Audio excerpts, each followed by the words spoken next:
টানা কয়েকদিনের ভারী বর্ষণ আর উজান থেকে নেমে আসা পাহাড়ি ঢলে ভয়াবহ বন্যার কবলে পড়েছে কক্সবাজার। জেলার ১০ উপজেলার অন্তত ৪০টি ইউনিয়নের ৫ লাখের বেশি মানুষ পানিবন্দী হয়ে মানবেতর জীবন কাটাচ্ছেন। স্থানীয়দের দাবি, জেলার প্রায় ৬০% এলাকা এখন পানির নিচে।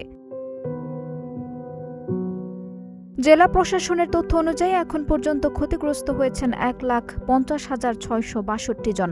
আশ্রয় নিয়েছেন ৬৪০টি আশ্রয় কেন্দ্রে ১৪,০৬১ জন। দুর্গতদের জন্য ২০০ মেট্রিক টন চাল, ৪৫০ প্যাকেট শুকনো খাবার এবং ১২,৪৫,০০০ টাকা বরাদ্দ দেওয়া হয়েছে। সবচেয়ে ভয়াবহ পরিস্থিতি চকরিয়া উপজেলায়। শতাধিক গ্রামের প্রায় ৩০,০০০ পরিবার পানিবন্দী হয়ে পড়েছে। নিরাপদ আশ্রয়ে যাওয়ার পথে নৌকাডুবিতে হাসনাতু জান্নাত নামে ১২ বছর বয়সী এক শিশুর মৃত্যু হয়েছে।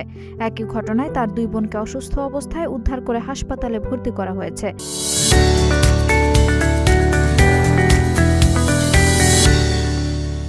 স্থানীয়দের অভিযোগ, ঘরে খাবার থাকলেও রান্না করার কোনো উপায় নেই। চুলা পানিতে তলিয়ে যাওয়ায় শুকনো খাবারের উপর নির্ভর করতে হচ্ছে অধিকাংশ পরিবারকে। অনেকেই গবাদি পশু নিয়ে উঁচু স্থানে আশ্রয় নিয়েছেন। চকরিয়ার কাকড়া, বড়াইতলী, হারবাং, ফাঁসিয়াখালী, ডুলহাজারা ও খুটাখালী সহ বিস্তীর্ণ এলাকা পানিতে ডুবে গেছে। একইভাবে রামুর ১১টি ইউনিয়ন এবং উখিয়া, টেকনাফ, কুতুবদিয়া ও মহেশখালীর বিভিন্ন এলাকাও নতুন করে প্লাবিত হয়েছে। জেলা প্রশাসক এম এ মান্নান জানিয়েছেন, প্রশাসন, সেনাবাহিনী, ফায়ার সার্ভিস ও স্বেচ্ছাসেবীরা যৌথভাবে উদ্ধার ও ত্রাণ কার্যক্রম চালিয়ে যাচ্ছে।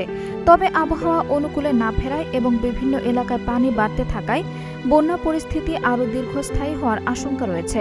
দুর্গত মানুষের দাবি, দ্রুত পর্যাপ্ত ত্রাণ, বিশুদ্ধ পানি, রান্না করা খাবার ও চিকিৎসা সহায়তা নিশ্চিত না হলে মানবিক সংকট আরও ভয়াবহ আকার ধারণ করতে পারে। আঞ্জুম হক আরবি, নাগরিক প্রতিদিন।